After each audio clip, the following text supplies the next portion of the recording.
Hopefully I'll have time to go ahead and do this. I got hit by a bunch of work and kind of got worn out, to be honest with you. Lost a bunch of my motivation to go ahead and do this review tonight. But I really did want to, so I'm going to go ahead and give this a shot and see what I come up with. Now, one of the things I really want to get across here, I'm just going to jump right into this, is the graphic style. A lot of people, the only complaints I remember hearing back in the day about Warcraft 3 were the graphics. Oh, the graphics were terrible. Oh, the graphics were horrible. But one of the things I actually really enjoyed about the graphics, and one of the reasons I think the heavily polygonal form of graphics was a good choice, was because it really works for a fantasy setting, for a setup where the models you're going to be dealing with primarily are not, humanoid. If you're not dealing with anything on a realistic scale or anything along those lines, what you're dealing with is undead and elves and excuse me, orcs and goblins and ogres and gnolls and dragons and all sorts of things like that. And so, and one of my favorite examples of this is actually the Ents, the Ents of war and the Ents of life and all that. The tree Ents, the ancients, all actually looked really cool in my opinion because they were heavily polygonal. Was another way to say that. So instead of having this here, which would take quite a few dozen, if not 100 polygons, they had these really, I can't emulate this obviously, but it was just this point, or is this point and then thing, point there, but it actually accented the look. It actually made it look better than it would look if you increased the polygon count and really smoothed it out, at least in my opinion. And so that type of stylized view for the game was a very good choice in my opinion, and is one of the reasons I was also happy to see that they're going to continue doing that in World of Warcraft, because for such a high fantasy setting and for the Blizzard aesthetic, as I've called it before, that kind of thing works really well for it. And so, props. I liked that. I liked the idea. I liked the concept. I liked the execution. And again, the game is very visually distinctive in the same style of Warcraft 2. Any given unit is usually very easy to distinguish from every other given unit, even if it's not quite the same severity of Warcraft 2, but that's because there's so many different units, so many additional units. And you could still tell, at a glance, a footman from a footman with a shield up, for example. You could you could tell a archer from a I actually can't think of what they're called right now. The NPC glaive throwers, not the ones you got. Those are the ones that are on the tigers. But you could automatically tell an orc from a shaman. I know these are all kind of bad examples, but my point I'm getting across here is that all of these were very visually distinctive, and that really helped the game. And again, kept that trend of having that distinctive style and adding to the gameplay. Now, one other thing I wanted to comment, I actually kind of wanted to comment about this first, but the graphics thing is kind of bouncing around in my head. 2002 is when Warcraft 3 came out, and it had been just around 6 years since the expansion to Warcraft 2 had come out.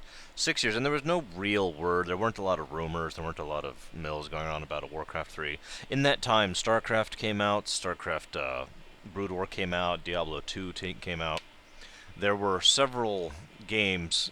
Blizzard had a few more games under their belt at this point, and the gaming community as a whole had changed, and the RTS environment had changed. Total War had finally started coming out. Total Annihilation was out at that point. There were different options, and Homeworld was out for that matter.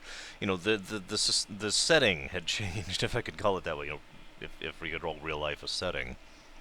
And Warcraft 3 took all that and said, okay, we need to change as well. No problem. Let's go ahead and just do what we did best then and add on to that. And that's what Warcraft 3 did, was rather than simply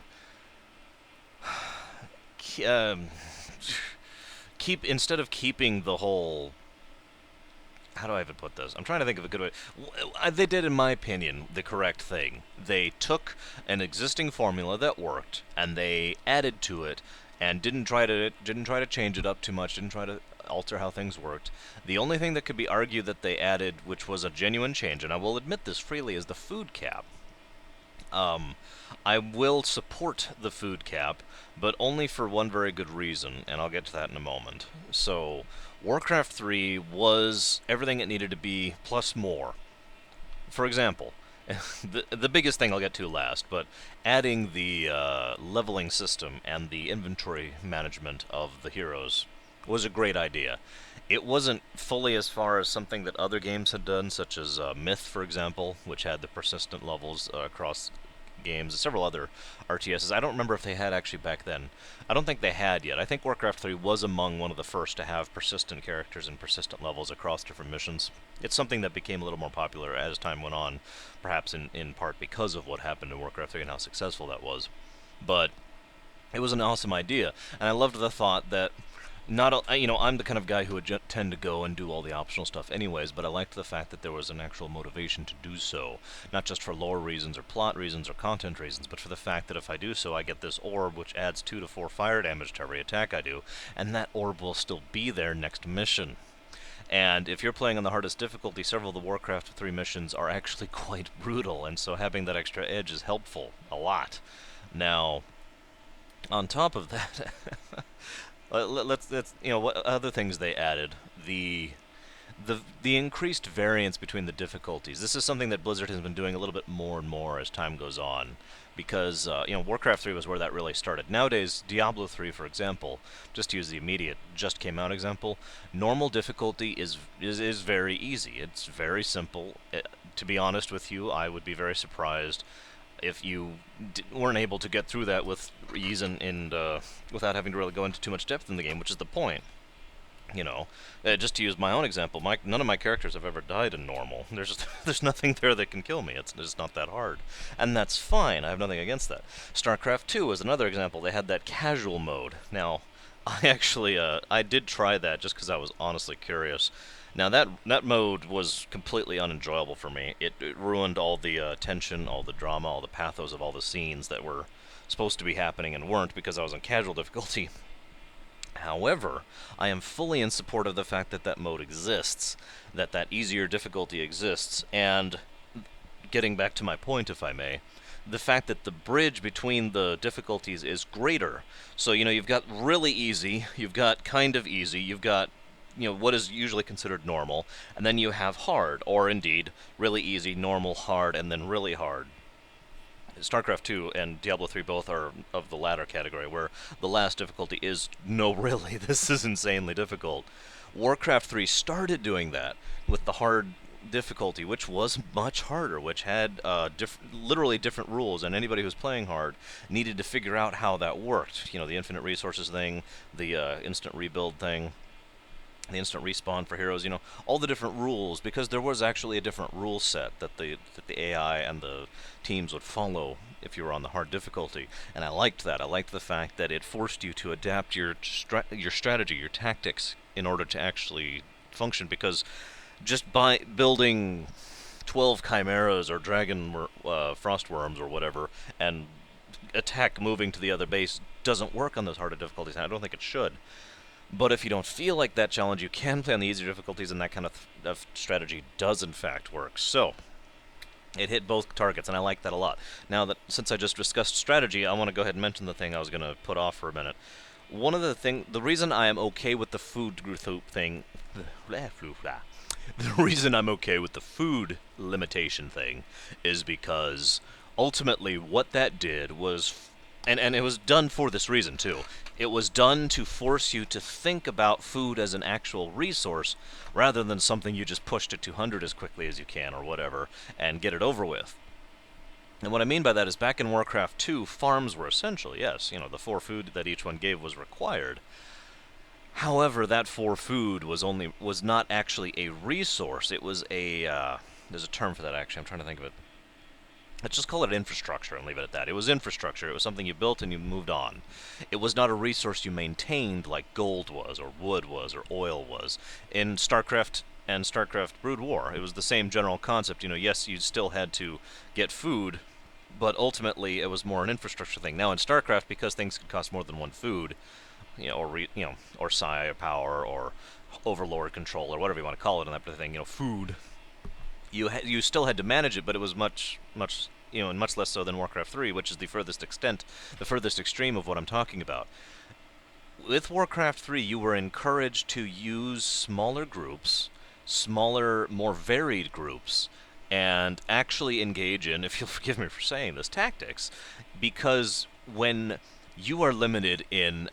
it's the Warhammer thing, okay? Anybody who's played Warhammer 40k or Warhammer knows exactly what I'm talking about. Battletech can do this depending on the custom rule set you're using as well. Alright, you build an army, the other guy builds an army, you have a point limit of blah. You have to build within that point limit. So you can get all sorts of incredibly powerful, amazing, ridiculously strong units, but those cost a lot of points, and you have to take that into account in your strategy, and I liked that. And I liked that's why I liked the food cap in Warcraft 3, because you... and there's another layer of this, which I'll get into in a minute, but you have this many points. This is your bracket. This is probably a little small, but you have this many points. And so if you want if you want to have artillery of any kind whatsoever, that's just like this chunk over here right by itself. Then you want some basic melee units. Then you want some range support. You want some casters, and you want some aerials. And you've got like this little sliver left. You see where I'm going with this? And so you really had to make choices on what your armory composition was, in addition to just deciding what was good against what. And that went a very long way towards removing the rock, paper, scissors element of Warcraft 3, which I liked. I liked the fact that it was more about your composition and your ability to control them, and indeed micromanage them, as the case may be, rather than simply picking the right thing to defeat the type of units that the enemy happens to be holding or sending against you. Now, the other aspect of the food thing I wanted to go into was the gold upkeep thing. Again, I'm with that. I like that, because the idea here was you have choices. You have to make a choice. And no, none of the choices are wrong. I want to stress this. Going back to my original point really quick, if you wanted an army of chimeras, you could do that. You could only have like 8 of them, but 8 chimeras can be a deadly force if used properly. 8 frostworms can be a deadly force if used properly.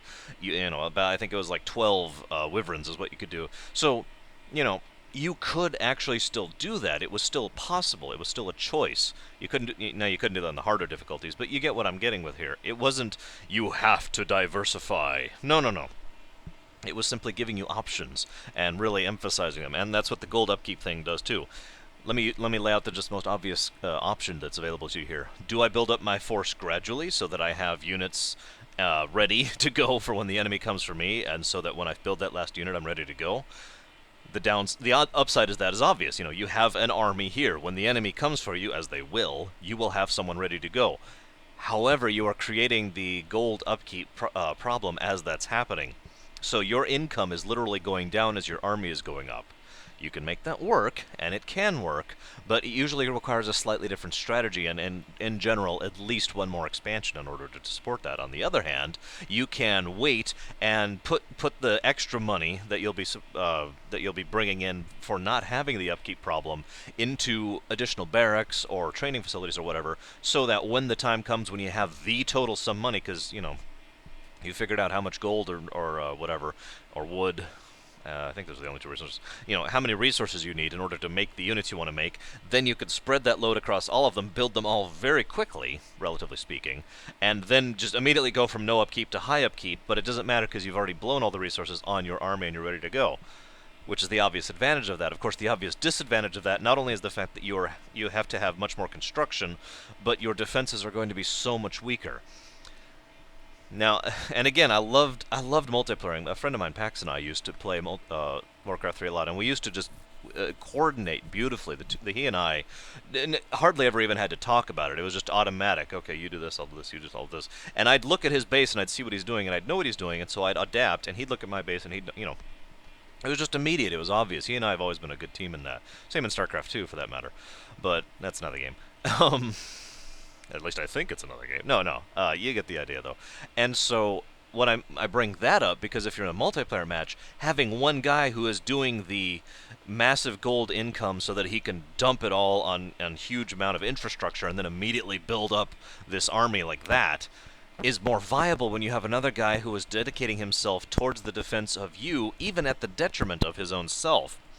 And you get to make choices like, in that example, there have been games where Pax or I, whoever was the defender, essentially sacrificed ourselves in order to throw everything at the enemy, distract them, derail them, send their armed forces away, or simply keep the infrastructure person from in survival until the infrastructure person was ready, and their massive army, massive, fresh, fully upgraded army just start tromping out full force, and the enemy units, which have been dwindling against your units, which of course are either dwindling or gone at this point, get mulched, and as this whole army goes, and of course, because that's not always a guarantee of victory, while the massive army that they just built is going and doing its thing, you now have time to rebuild and recoup and start getting yourself back on your feet as you have now taken the offensive.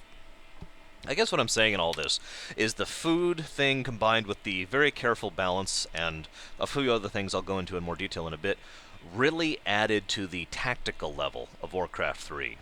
Warcraft 2 was much more... It was still tactical combat, but it felt a little more like operational level, if you know what I mean. It wasn't, but it felt more higher scale, and so did StarCraft for that matter. Warcraft 3 very much felt like tactical combat, and I liked that. I liked the fact that your army was what essentially came down to about a platoon, and that was awesome. Now, while I'm still on the subject of tactics, I want to talk about the 4 races. Blizzard proved in StarCraft that they knew how to make more than one race and actually make them different. In Warcraft and Warcraft 2 both, the 2 sides were essentially homogeneous, the only real difference being the casters.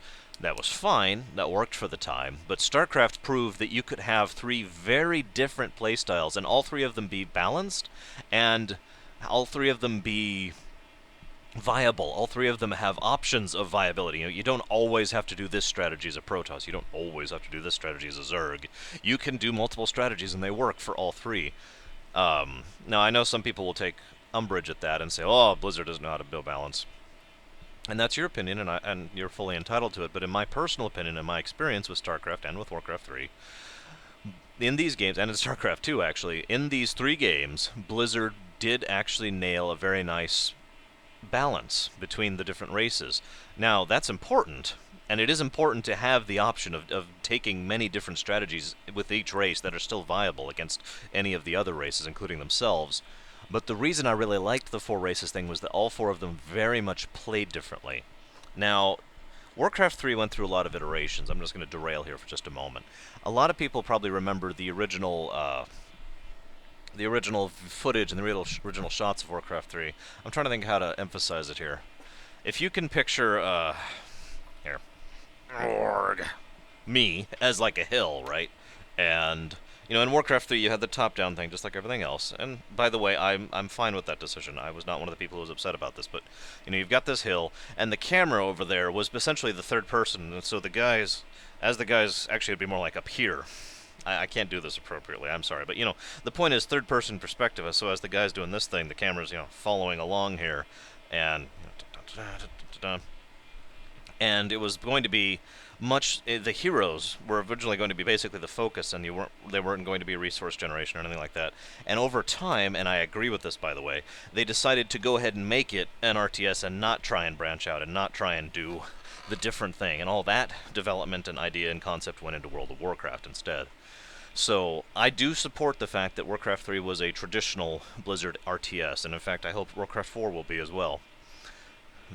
Now that we've gotten that little boilerplate out of the way, the feel of the 4 races was very different, even though it got a little bit flattened during that development, because if anyone remembers, when the Scourge were first introduced, they weren't going to use gold as a resource, they weren't going to use wood as a resource, they were going to use corpses, and there were going to be several different ways to get corpses, but all of them were, all the buildings that were going to give you corpses were going to be rather small, so the Scourge army was going to have a completely different concept behind it, because you needed to kill in order to build, because corpses were your resource.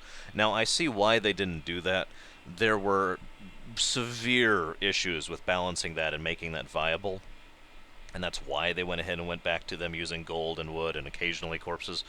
But despite that fact, despite that change, all 4 races do feel very distinct in flavor, in style, in tone, and in tactics. The Scourge feel very the undead, the Scourge feel very different in comparison to the Night Elves, and the resource generation is different, and the timelines are different. For anyone who actually does the timing thing, at 6 seconds I need to do this, 12 seconds I need to do this. Anybody who did that in Warcraft 3 knew that would actually be completely different for for depending on your race. Now, this sounds a little obvious, but it really goes to emphasize the fact that the races were completely different. And in tone as well, in style, the voice acting, the graphical design, they actually used differentiations in coloring and in styles of the animations to get across the point that the undead were undead, that the orcs were oh, the humans were ah, and the night elves were whoa. And I don't mean I'm sorry, that probably sounds derogatory. I don't mean it that way. I'm being sincere here. I liked the feel of all four races. I liked playing night elves. I liked playing humans. I liked playing orcs, and I liked playing as undead. And if I had to pick a favorite, because I know someone's going to ask that question somewhere along the line, I would probably say humans before before Frozen Throne came out, which changed several of the rules. And after that, I would probably go ahead and say either Scourge or Night Elves, basically equally. That's just my opinion, though. I really like the reason I liked humans before magic became a damage type was because humans had I had this thing I called the Mage Army. And it was consistent of priests and knights and sorceresses and an archmage, and it was set up in a very specific manner, and it only really worked if you had the right gear for it on your archmage. But if you did, it was a thing of glory. There's one other thing. What else? What was the other thing I had? I can't remember. It was someone whose only purpose I would set these up all over across the map. This one unit here, and it was just this tiny little guy whose only purpose was to stand there and be on passive because that would give me a target for teleportation on the Archmage. Or maybe I was using that for scouting. I might be getting my abilities mixed up. I do apologize. It's been a while since I played Warcraft 3 competitively. It's been many, many years, actually. But anyways, the Mage Army was the thing I loved, and then the magic damage change kind of ruined it, and it wasn't as viable anymore. Not that I'm complaining, I just want to stress. Point being, I really liked the fact that when you were playing the Scourge, you felt like one of the necromancer lords, if I could call it that. You know, this was pretty early in the days of Warcraft lore finally really expanding and really getting into what would eventually become Warcraft lore in the books and in World of Warcraft. And so I wouldn't say you felt like the Lich King. I might say that now, but at the time, you know, you felt like a Lich Lord. You felt like the undead mind that they were all enslaved to. As an orc, you felt like the warrior king who was right on the front lines. As a human, you felt like you were one of the knights, one of the armored, one of the paladins, actually, if I was to be completely honest with you, ready to go, ready to fight along with your men. And as the night elves, you felt like one of the sentinels, to put it simply. You felt like one of those people who was directing the druids and the archers and the ents and everything that you had available to you in order to coordinate this natural defense thing going on. It was awesome, and I loved it. And on top of that, oh my goodness, that's terrifying. Sorry, and on top of all of that was the fact that all of the campaigns, which I'm going to start segueing into a little bit here, felt very, very different, and had a very different tonality, a very different feel to a very different style, a different storytelling style even, which was awesome. And again, as with StarCraft, they decided rather than making one side or the other canon, Command and Conquer had this problem too, they decided to make them sequential. So, you know, humans, undead, orcs, night elves, rather than, like in the original where you play one side or you play the other side, and one of them is canon, or sort of both of them were actually kind of canon. But anyways, you get the idea here. Which I thought was awesome, and really added to it. And of course, the thing they came out with in StarCraft, they added upon a dozen times. StarCraft started the in-game cutscenes thing, and the cutscene briefing, for lack of a better way to call it. Warcraft 3 did not... took those two ideas, the cutscene briefing and the in-game cutscenes, which were fairly limited in scope, let's be honest with ourselves, and merged them into the actual in-game cutscenes, which were beautiful and an incredible way to get the story across, and skippable for those people who didn't care or didn't want to see it again, which was awesome. The style of it, the thing coming down is almost theatrical, and of course the one you're looking at is different depending on the race you're on at the time, and the amount of control they had over the camera and being able to zoom around and look at this thing or this guy goes over here, the scripting of the whole thing was a thing of glory. and I loved it. I actually pulled. I was a big scripter at the time. I guess I technically still am, but not really because I haven't done anything in forever. But at the time, I was very big into scripting, and I really pulled apart Warcraft 3's editor and really looked at the missions they designed and just marveled at the way they did. They set them up, set up these cutscenes, and there were whole missions that were just cutscenes, which was awesome. This was also the beginning of the in-game cutscene concept really coming into play. Not that I have a thing against CGI cutscenes, but I am very much a proponent of gameplay cutscenes, using the gameplay engine to do a cutscene. Mass Effect is another excellent example, or the Dragon Ages are excellent examples of games that do this. And there's a lot of reasons why, and I'm only going to go over them really quickly. Number one, it is a lot quicker and cheaper to do. And while that may sound like a bad thing, the good part of that is you can do more of it, and you could spend more time on it to make sure it's better. You can actually, you have a little bit of leeway so you can ensure the quality of the scenes, and of course you can do more of them, which is awesome. Second big reason why that's a big thing, it removes part of the segregation. It's more an example of gameplay and story integration, where you are literally seeing the unit you're about to be commanding when the camera zooms out, walking along, talking to the other person as the voice pops up. It really added to that. And I'm going to go ahead and stop there, because that's a whole different topic that I could get off on for quite a while.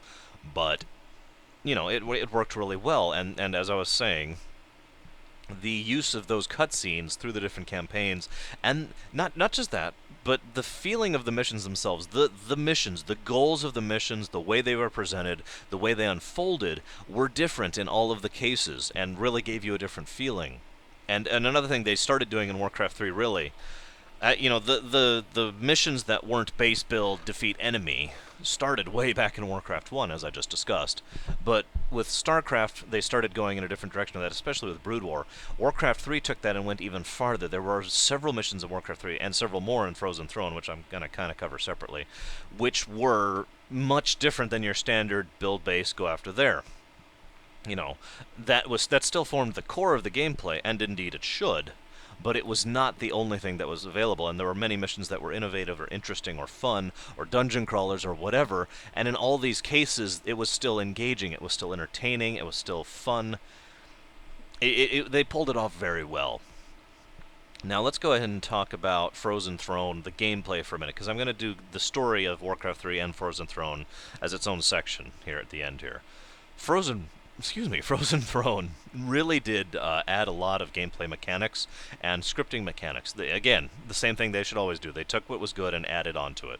Frozen Throne did change the rules a bit, divided up the damage types a bit more. You had magic damage, and the siege damage did a little more damage to this, and blah, blah, blah.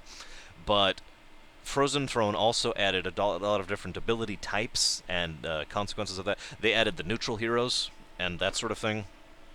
They added ships, which was awesome because I really missed the ship combat from Warcraft 2, and I think that was a good decision on their part.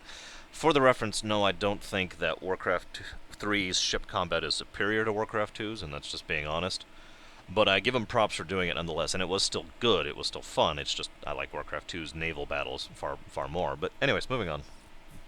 Point being that Frozen Throne really did add in all cases, and like I was just saying, the mission types of Frozen Throne were so much more different. There was a tug-of-war map in Frozen Throne, for goodness sakes. You remember that? It was in the Blood Elf campaign, when you were on Draenor, and you had to be pushing Maev's cage further along, and the Night Elves were trying to push it back. It was a literal tug-of-war map in Warcraft 3. That was awesome. There was this, what effectively was a tower defense map after you escaped from the prison. There was... what else was there? There were a lot of just different interesting map types. And there were the beachhead types. They brought those back, of course. Those were fun and awesome, and I loved them. They really added... they added a whole NPC race that had its own tech tree and its own everything. The Naga I'm talking about here. And it's just hilarious that they did that because you do play as them sometimes, but the fact that they added all of that more or less purely for flavor and entertainment value is awesome. The fact that they basically came up with a whole new race for that is incredible. And again, it actually felt different. It wasn't completely different, but it did feel different, and on any map that was aquatic, which most of the ones where you actually got to play as Naga or against Naga were, they had some rather clear and distinct advantages. As they should, let's be honest with ourselves. And that was awesome. And of course, you know, all the new units they added, all the new spells they added. I have absolutely no complaints of Frozen Throne. It was awesome. It was incredible. It is Frozen. If I was to take a specific game, Frozen, that was my favorite RTS. Frozen Throne of Warcraft 3. If I had to call that separate from Warcraft 3, would probably be very much at the top of that list. There's only one other game that really competes with it at that point. Um, Sorry if I'm getting a little ranty here, but I do genuinely enthuse. I do genuinely enjoy these games, and I intend to play through Warcraft 3 again soon, just because I want to, because I enjoyed those games so much. And I really like tactical combat in a romanticized setting. Like I was saying in my Warcraft 2 review, that's another thing they really continue to get across. The the thought process, the challenge, the puzzle, if you could call it that, of tactical and operational combat is engaging and interesting, and taking away all of the horrors and nightmares and terrible, awful things that happen as a result of war, and that just leaves you with the good parts, if you know what I mean. Like I said over in my Warcraft 2 review. Now, let's see, there was one other thing I wanted to discuss about the gameplay. I'm trying to think what it was. Oh, right, there was the other thing I do like is the fact that while the levels, this applies to both Warcraft 3 and Frozen Throne. A little more to Warcraft 3, because in Warcraft 3, your heroes leveled pretty linearly. I mean, it kind of did this thing, and by the time you hit the last map here, you are level 10. I don't think that was a bad thing. I'm just saying it was very difficult to level ahead, and that's fine. What I do like about that is your hero, as the campaign goes on, starts to feel more like he is one. He starts to feel like more of a character who is relevant. And so by the time you're about here, you know, when you're down here, when you're level 1, anybody who's played Warcraft 3 knows this, your hero's actually not that great, you know? He has a lot of weaknesses. He's only got one ability. He is, overall, statistically speaking, probably weaker than most of the units you can build at that point. However, by the time you get about to here, he is clearly adding a decisive edge to any battles he's in, and actually, you know, pulling his own weight. By the time you get to about here, it gets to the point where the hero can start doing stuff on his own without support units, and it gets to the point where you get up here finally, and the hero is actually the fulcrum of which the battles turn and tilt upon. And I loved that. I loved the fact that as the campaign progressed, and this is again another example of story and gameplay integration. As the campaigns progressed, your character actually became more involved. Your character actually became more relevant to the story. You became more of the hero that they were supposed to be, or I should say that they were growing into. Because it's very rare you were playing someone who wasn't, who was already a hero. You know, you were playing someone who was working their way up. Arthas is a great example of that, and so is Arthas again, actually, and Kel'Thuzad, and Jaina, for that matter. None of them were really big at that time. This was when they became big, and you got to be there with them for that journey. Thrall is another excellent example. While Thrall, we now think of him as the shaman, the most powerful shaman that anything has ever seen ever, he had to start somewhere, and we get to see that start, and it's awesome. And I love that. I love that integration. I love the fact that he actually literally gets stronger, as he should, throughout the course of the story. But anyways, so I just wanted to touch on that briefly because I really think that was an excellent tool, an excellent, effective way of getting across the point and actually making them more endearing to the character, to the person playing, literally, because not only is that unit more useful, but that character is more interesting. Now, done talking about gameplay of the two games. There's stuff I haven't talked about and discussed here. Like I said, I did used to play professionally for a while, but professionally, I didn't make money off of it. You know what I mean? I played severely, I guess is the word, hardcore, some people would call it. You know what I'm talking about. Point being that I want to talk about the story. One of the things that Warcraft 3 really, really did well was a lot of characterization. They really managed to pull off a very distinct personality down to a unit level. And every one of the heroes, every one of the named characters who was involved with the plot pulls off a very distinctive feel to them and engenders a different reaction to them. And again, this is another example where that voice acting thing really comes into play. Let me use Arthas as the example here. You can tell the voice actor really worked to add that sort of almost boyish enthusiasm into his voice for the first few missions, and then he started he kind of started hardening very quickly, relatively speaking, as indeed he must, because this is a, a 12 mission campaign or 20 mission campaign or whatever it was, not that long. So you don't have that much time for a character to grow or develop in, which is unfortunate. But the point is, as that went on, you could tell by the tone of his voice, by the way he started talking, he really did start to change and evolve and devolve, if you could say it like that. And I personally thought Arthas's road to darkness, if you could call it that, made perfect sense, especially given the sheer power that was being put against him, and of course my own personal theory on the matter, which I'm not going to bore any of you with here. In summary, I believe Arthas was always a hero. I believe Arthas died a hero at the end of Wrath of the Lich King. I believe Arthas is the reason that we didn't lose more than once to the Scourge and to the Lich King. So, that's just my opinion on the matter, and I have my own thoughts on it, and I'm not going to bore you all with it.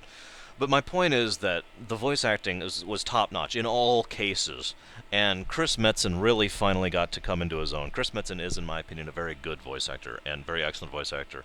And one of the reasons Thrall was so interesting as a character is he managed to pull off that noble warrior thing without sounding like a wuss. And that sounds weird, but it's harder to do than it sounds. When you have a warrior who is someone who is, basically I don't want to say born for battle, because Thrall wasn't born for battle, but he was certainly raised in it, especially if you know his backstory at all. Thrall was no stranger to the battlefield, and no stranger to conflict, and no stranger to combat. But, it was bred in his bones, basically. Thrall, nevertheless, was honorable, was distinct, and pulling that off without sounding like you're just, or you're just wussing out, or you're just, I don't feel like it, or lazy or whatnot, is actually a lot harder to do than it sounds. But they managed to pull it off, in my opinion, in Thrall's case, and a lot of that comes down to the voice acting, in which he did sound like a decent person, not a coward, not someone who was unwilling to fight for his beliefs, but a decent person. Another example, if I might derail really quickly, of this type of personality would be Sheridan, someone who is very clearly military, someone who is very clearly a warrior in the terms of the setting, and yet someone who is a good person, someone who is not a wuss, someone who is not, someone who's going to back down from a fight, but nevertheless someone who wants to do the right thing, which is, again, Thrall. And all of the characters have their own little characterization. I could just go down the list. I loved Cairn. I still keep hoping he'll come back at some point. Cairn was interesting. Cairn was engaging. Cairn was everything I wanted to see from the noble, down-to-roots person. It's too easy for people to fall into the American Indian thing. And by American Indian, I mean the Hollywoodized American Indian thing. Look no further than Star Trek Voyager for that, if you're wondering what I'm talking about. Every episode centered around Chakotay had to do with that sort of thing. But Cairn instead just felt like someone who was tribal, someone who really was one with the earth, if you could put it in such terms. But there was nothing wrong with it. There was nothing bad about it. It was not Flanderized. He was not unrealistic about it. He was very believable. I guess this is part of what I'm getting to here. All the characters were very believable. And I could talk about all the characters at length, but let me discuss two. I really want to discuss two of these characters in Warcraft 3 specifically. That would be Kel'thuzad and Jaina Proudmoore. Now, Kel'thuzad... Actually, there's a third one, but I'll leave him for a little bit later. Kel'thuzad, I have long since said, is what I call not quite evil. Some in the TV trope for this, I believe, is affably evil. And Kel'thuzad is someone... I've always believed this, and in fact, I've rarely seen something that has proven me wrong. And by rarely, I mean never. Kel'thuzad was the kind of individual who honestly believed what he was doing and what they were working towards, the ideal of the Scourge, not necessarily the reality of, but the ideal of the Scourge, the ideal of the Cult of the Damned, was to actually improve society, improve life across the world, improve the way things work on a fundamental level, on a cultural level. There's a book in World of Warcraft, if you start as a Death Knight, which is the Treatise on Undeath, I believe it's called. I strongly recommend anyone look it up on Wowhead or whatnot. It's written by Kel'Thuzad, and it is a long discussion about why he thinks undeath is the way to go, to put it simply like that. And it's almost terrifying how much sense it makes. especially in a setting that has seen so much hardship like the Warcraft setting has, like Azeroth has endured. It makes absolutely perfect sense that people would willingly join the Cult of the Damned, would willingly sign up with the Scourge, because of how screwed up and how corrupt and how messed up things had just started getting after the Second War. Now, on top of that, I always liked Kel'Thuzad because he always struck me as a very loyal person. He was the kind of guy who he didn't give out his loyalty heedlessly. He did not do so willy-nilly, I guess I should say. But whenever he did, whenever he actually said, I am with you, I am your friend, or whatever, he stuck with it. And this is shown many times throughout both games, actually. Kel'Thuzad is the guy who had many, many opportunities to try and have engage in personal gain, or personal politics, or do his own thing, or, take down the guy ahead of him so he can move up in ranking, all that kind of thing. Many opportunities to do so. In situations where it was clear that he was not directly under the Lich King's control. And yet in every case he didn't, because he was loyal, and because he really believed what he was doing was the right thing. And I found that type of character absolutely amazingly fascinating. And it really, if it was just Arthas and Mal'Ganis, or was it Mal'Ganis? No, it was Tichondrius, wasn't it? Sorry. Arthas and Tichondrius throughout the Scourge campaign, if those are the only two you ever really saw, I think the Scourge campaign would have been a lot more lacking. Kel'Thuzad really added, if you'll forgive me for the term, a human element to the Scourge campaign. Really added someone who was not just a soulless knight or a freaking demon, a corrupting demon, I might add, but was someone who actually cared, and someone who was intelligent about it, too. And, of course, the voice actor, I can't think of his name, something McConaughey, I want to say. Excellent voice actor, completely sold the role. I loved listening to him playing Kel'Thuzad. It really, really it just made that role. It was fantastic. The other character I wanted to talk about, like I said, was Jaina Proudmoore. Jaina Proudmoore is another character who undergoes Arthas'... This is what I like, if you'll forgive me. I'm going to summarize the whole thing in one sentence here. Arthas has his journey from innocence to darkness within the course of the human campaign, and while his story doesn't end for quite a while, indeed not until the end of Wrath of the Lich King over in WoW, his journey basically ended when he took up Frostmourne. Now, Jaina Proudmoore undergoes that same journey more or less in the background, which is interesting if you think about it. Jaina undergoes that same journey throughout all 4 campaigns, and does so, and you just kind of see it. You only actually interact with her for the earlier bits of the human campaign, and she starts to grow and learn, and as you find out about her, you don't find out about her directly. You find out about her through what she has done, or through what other people who are connected to her are done. You find out piecemeal, bit by bit, how Jaina has been going through this journey, how Jaina has been learning and growing and taking command and having horrible circumstances thrust upon her and somehow coming out alive. And Jaina also is the one who comes out as the good person, if I could put it that way. Now, let's be honest. Arthas had the Lich King basically pounding into his voice, into his mind for a while, especially when he got to Northrend. So Arthas had that going against him. But what the difference between Arthas and Jaina, other than that, let's just ignore that for the moment, is what I call the Kirk and the Khan thing, okay, from back in Star Trek.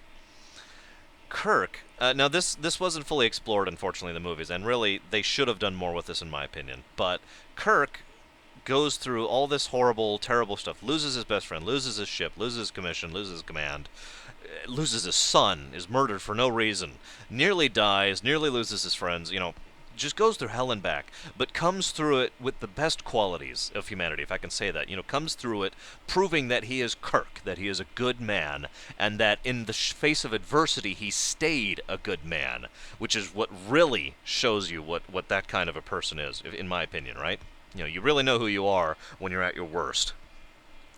Khan went through adversity, was thrown out of Earth, was left on the ship, tried to take over the Enterprise, failed miserably, was abandoned on a planet, had horrible circumstances happen, lost his wife, lost so many of his people, and came out of it a bloodthirsty monster who was desperate for revenge and couldn't even think straight because of how obsessed he had become. You see where I'm coming at here? This is Jaina over here, and this is Arthas. Arthas, throughout his journey as a character, ended up being the kind of person who was willing to pick up Frostmourne. Jaina, throughout her journey, was not. Jaina was the one who tried to do the right thing, even though things were bad, even though things were horrible, even though it might not work out. Jaina was the one who took very little convincing, in order to work with the Horde, which at the time was something unimaginable. Jaina was the one who stood strong at the battle for Mount Hyjal as a demon and undead army charged her front. She still did without question, without hesitation, And her journey throughout those games, that game, I should say, because Jaina didn't have a particularly large role in Frozen Throne, but her journey through that game was fascinating, not just because it was the same journey in reflection, and because of the fact that she proved herself more good, if I could put it in such terms, but because of the way they presented it, which was very much in the background, because she was never the star of the show, but we still got to learn and grow with her as the game progressed, and I liked that. Those are the two characters I wanted to talk about. Let's skip over a bit to Frozen Throne here. Frozen Throne was amazing. Frozen Throne's story was epic and awesome and had all the feel of everything it should have. One of the things I've talked about many times in proper storytelling, and Baldur's Gate 2 is what I was referencing to this, is a really good game will have the story do this in terms of escalation of the threat and what you're actually facing. And this is the important part. It will also make sense the second time through. It's easy to do this because you don't know about any of this, because this has yet to be revealed. And so when you're on a second playthrough, when you're doing this isn't a big deal, because you know this is going on, and this isn't a big deal, because you know this is going on. In Baldur's Gate 2, this was still a big deal, because it made sense in lore and setting and all that. Warcraft 3 and Frozen Throne do that. Warcraft 3, ends right about here, actually. And astonishingly, and it's almost beautiful in how ridiculously near subtle it is, because you end with the battle at Mount Hyjal. You end destroying the world tree. You end undoing the way the world works and destroying one of the demon lords, one of two of the leaders of the Legion. And that's here. And then the threat actually manages to actually keep going in Frozen Throne. Now, Frozen Throne started high and stayed high, so as you can see here, it's a much smaller gap, but it still made perfect sense. It presented it perfectly, because Maiev is going after Illidan, and it's like, okay, what's going on? And then you are introduced to the Naga and what's going on with them, and it becomes very quickly apparent that the Naga are a much bigger threat than we thought, and then we find out about the Eye of Sargeras. And that's the moment at which it becomes clear that even the immediate threat is still up here. And that continues throughout the thing. Now, it takes some segues, but I like that. I like the fact that as the threat is escalating, you are still seeing other sides of the story. The human campaign is a beautiful example of that. And I shouldn't even call it the human campaign, because it's the Blood Elf campaign, when you're playing Kel'thuzad, who is an awesome character, by the way. I actually really liked him in Frozen Throne. I think it's a shame what they did to him in WoW, but let's just move on. I thought he was an awesome character in Frozen Throne. I thought he was brilliantly written, brilliantly done.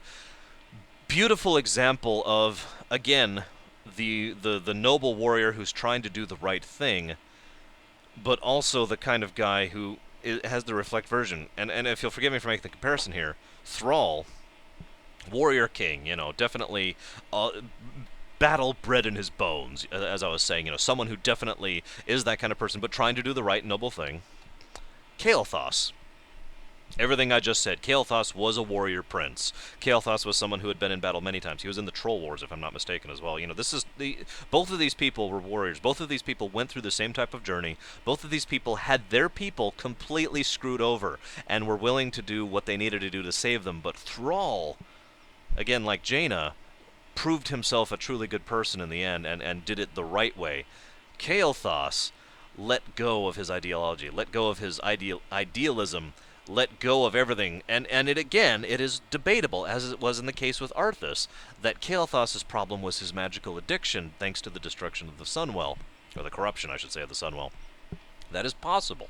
It's difficult to ascertain, but it is interesting to note that that same parallel is still there, and Kel'Thuzad is the warrior prince who wants to help his people, wants to do good by his people, wants to better things, and is loyal and is duty-bound, but ends up finally essentially slaving himself to the Naga and to a demon, for what, or at least what he assumed was a demon at the time, in order to save his people, because he was, well, let's put it honestly, he was renegade, whereas Thrall was paragon. And Arthas was renegade, whereas Jaina was paragon. Now, again, this is not a direct comparison. You could make arguments against this, and I admit that. I'm not trying to say copy-paste or anything here. It's just interesting to think about it in that way, in my opinion. Now, speaking of Frozen Throne, I've kind of been leading up to this. Let me take one more derail quick. The character of Sylvanas is one that I think was planned out fairly well in advance. I think Sylvanas was intended to be one of the major villains way back in Warcraft 3. Because I don't know if any of you have been following the WoW storyline lately, but Sylvanas is very much gearing to be the next major villain on Dareth, on Azeroth. Wrong planet, wrong setting. And I think that was planned more or less from the beginning. Maybe not in detail, maybe not specifics, but I do think that was generally designed to be that way. The way her character was presented back in Warcraft 3... Excuse me, throat. The way the character was handled, the way the voice actor did the roles, the way that she interacted with the Scourge as they were coming, the way she interacted with her own people as they were coming. It was very clear that this was the kind of character who could become a villain with just the tiniest bit of a change. And Frozen Throne really took that and went a very interesting direction with it, because Sylvanas started off as this, how do I even put it? She wanted her revenge on Arthas, and that was really the only thing that mattered to her. And she failed at it, and so she was just like, well, now what? And what ensued, the Frozen Throne story of Sylvanas, because I don't know if any of you played Frozen Throne, the Undead campaign in Frozen Throne is two campaigns. There's one that follows Arthas's adventures in Northrend. That sounds a lot lighter than it is. It's actually an awesome, epic, deep storyline of awesome. And what's going on back in Lordaeron as Sylvanas is conquering Lordaeron from the demonic forces under Balnazar and forming the Forsaken. That, you are there for the foundation of the Forsaken and all that. And of course Mal'Ganis, I'm getting the right name this time, at least I think I am, was there with her for most of this. And Garithos, who everybody wanted to slug. But I guess my point is that Sylvanas' storyline was very interesting, very well developed. Her path to darkness, if I could call it in such a thing, made perfect sense to me. And it was very gradual, all things considered. Even by the time she founded the Forsaken, it was still more about, we are not the Scourge, we are masters of our own destiny, than it was anything else. She had just started to slip. And the fact that there was a freaking Dreadlord, a Nethrezim, right next to her, probably had something to do with that. And that continued throughout WoW. Her storyline continued in WoW. And in fact, not many people are probably aware of this. One of the little short story book things talks about what Sylvanas did after the Lich King was killed. Yes, he's definitely gone. But after that happened, Sylvanas went to there. And basically went to commit suicide because she was done. She had done the only thing she cared about, and she had decided it was over. And as a result of many things, which I'm not going to go into in detail here, she ends up coming back and decides she has another reason to keep going, which at first you think it has to do with her caring about the Forsaken, but she says many times she doesn't actually care about the Forsaken. And that is the moment in which, in my opinion, Sylvanas truly became a villain, rather than a misguided or anti-hero. And I'm very curious where they're going to see where they're going to take that. Now, speaking of anti-heroes, I'm getting a little late in time here, so I really need to wrap this up, and I apologize. There's one more section after this, so if you'll forgive me. Speaking of anti-heroes, speaking of the terms of darkness, speaking of villains, Illidan Stormrage. Now, I personally am one of those people who will defend Illidan. I know that in more recent lore they have basically retconned a lot of his personality, making him more of a bad person, both in the past and in the events that happened. I don't like that, personally. I don't think he needs to be like Malfurion. I don't think he needs to be the Mario. But I always viewed Illidan as someone who was very, if you'll forgive me for saying this again, very renegade. because Renegade Shepard is still a good person, at least in Mass Effect 1 and 2. You know, you with me? They're still trying to save the galaxy. They're still there to help. They're still doing the best they can. They're just using renegade methods to do so, and that's where I always felt Illidan was at. And that's the viewpoint of Illidan I prefer. The man who is willing to take the risks, is willing to go the extra mile, is willing to sacrifice both for himself and others in order to accomplish the greater good because he does want to save the world. And it's worth noting that Illidan Stormrage has been responsible for the salvation of the world more than once. So, but his character arc was let's eject WoW for a second, because there was a screw up in Burning Crusade, and Illidan's character really got screwed over, and I genuinely hope they bring Illidan back and give him, at the very least, a proper send-off, rather than the stupidity that happened at the end of the Black Temple thing. I'm sorry, that's just a sore point for me.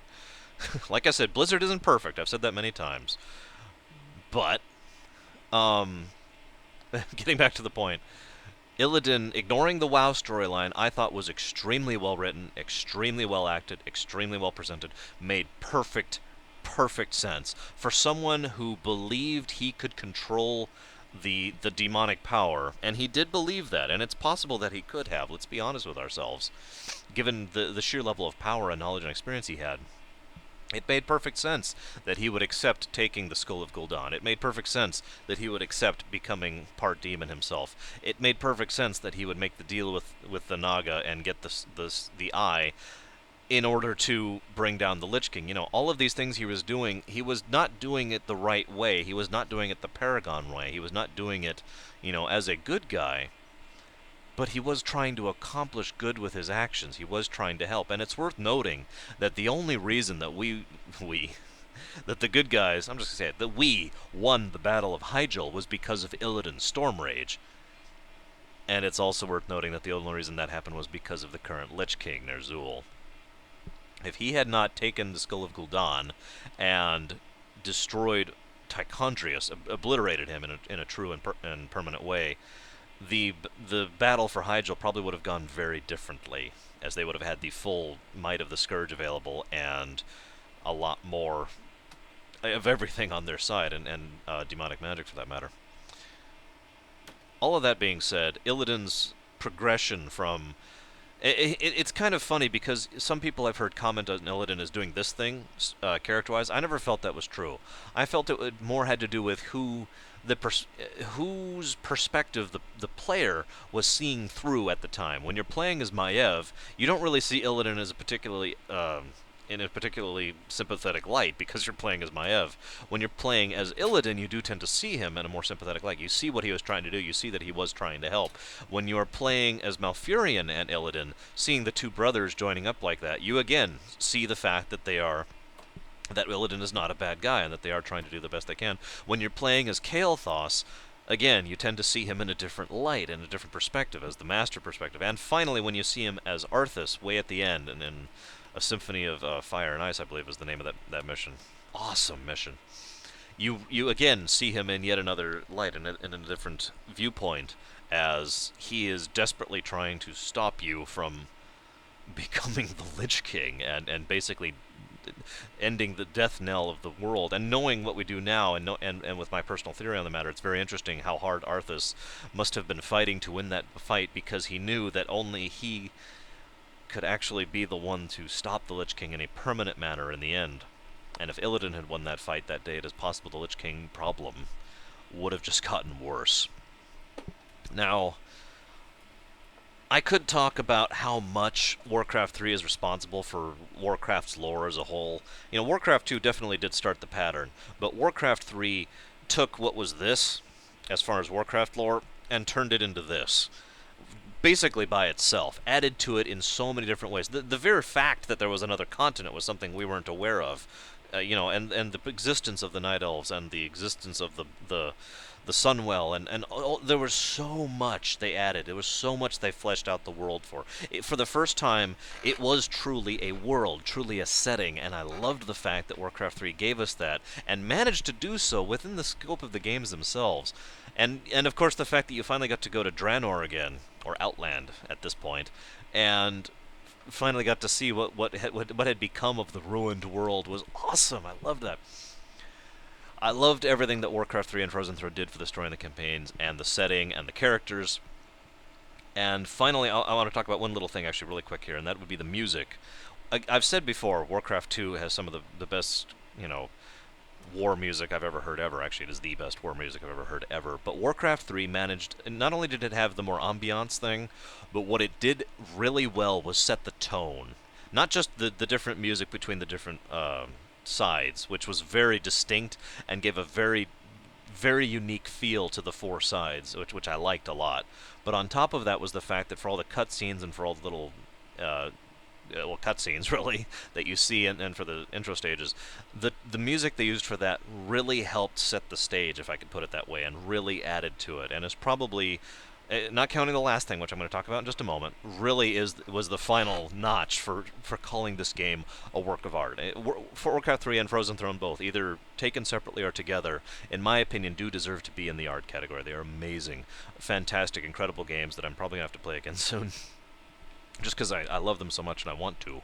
But the final thing I wanted to talk about was the multiplayer. Like I said, I did play Warcraft 3 very seriously for a while there. I got pretty dang good at it. I would not consider myself on the actual professional level, which is why I never did that. But I was good at it, and I enjoyed being good at it. I enjoyed engaging my brain in that way. I enjoyed coming up with ridiculous strategies and winning. I enjoyed the fact that I would have that my main base was taken out, and I had the tiniest fragment of a base left over here, and like 12 units left to me, and I would still win. I loved doing that, and I loved doing that against other players, and I loved doing it against the computer with other players. But what I really want to talk about is the UMSs, as I've never stopped calling them, custom maps, the ones that people made. As I've said before, anytime you open up the floodgates for user-generated content, you get, a whole bunch of crap, and then a lot of really good stuff, and then some truly epic gems. And let's just start with the biggest one. Defense of the Ancients was Warcraft 3. Warcraft 3 gave us Defense of the Ancients. The end of line, by itself. That is a major contribution, in my opinion, to society, let alone video game society, let alone to the RTS or the hero-based combat. How many things would have come as a result of Defense of the Ancients being as popular as it was? And as I've said before, that was not the first. There was Ions of Strife before that, back in StarCraft, and there was Mercs and Techs before that. There might have been another one before that. Mercs and Techs was the first one I encountered. Love that map. But Defense of the Ancients really just kind of exploded in popularity, and really is one of the reasons that has kept going. The fact that Blizzard has actually formally, officially supported Defense of the Ancients in StarCraft 2 now as well.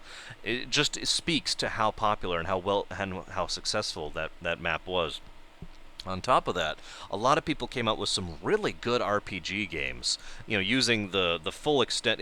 Because the hero system existed now, the modders had so many more tools. They were already back in StarCraft coming up with pseudo leveling systems, but they were very roughshod. They were very, okay, let's just kind of force it in with the mechanics we have. But with the hero system added, they were allowed to actually go a lot more directions with that and really flesh it out into something that was that they could do so much more with, and playing several of the RPGs with their unique spells and the custom setup and all that. There was one that actually had class-based things where you could level up your classes, Final Fantasy Tactics style and all that sort of thing, and combine classes in order to make new things. And there were those ones where you had just had the open world, and you could go and explore and see what's around that cave and whatnot. There wasn't a lot much to do, but it was still interesting. There were ones that actually had storylines and cutscenes and, epic, awesome stuff as the party are advancing through the plot. There were so many amazing maps in Warcraft 3's custom map thing, but I do want to make special mention for one other thing. This I do believe deserves to be mentioned by itself. I, in general, do not like tower defense maps. The only exceptions to date have been in StarCraft and in Warcraft 3, and in StarCraft 2, I'm sorry, but you get the point.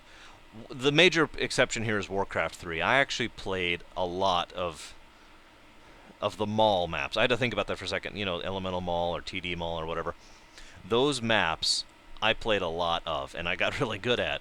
And I thought they were well designed, I thought they were fun, I thought they were interesting. They never got frustrating, they never got stupid. There were a lot of really good tower defense maps in Warcraft 3. And every time I try another tower defense game, you know, either it's a flash game or a handheld thing or anything like that. There was one a friend of mine was showing me on his iPad. It just doesn't have something for me. It's not fun. It's not interesting. It's usually frustrating. It doesn't make sense to me. My brain just doesn't seem to click with it. Warcraft 3, I didn't have that problem. I loved those maps. I played them often, and I was good at them, darn it, and it was fun. And that's really the final kicker here. It was fun. And it's really, I just feel it is worth noting that I played Warcraft 3 as an MMO for like a year and a half or two, actually.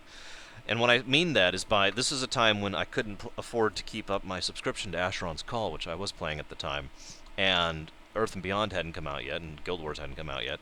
And the game I played as an MMO, you know, my regular, relatively social multiplayer game that I played often, was Warcraft 3 multiplayer, and I'd just hop on and either play a random map or play a custom map or go up against the AI or whatever. And that game, it never got old to me. And it still isn't, obviously, because I'm still in the mood to play, and I'm really looking forward to it. And now I really do need to get going, unfortunately, especially if I want to upload this before I have to go home. So, those are my thoughts on Warcraft 3, and why I believe it deserves to be considered art.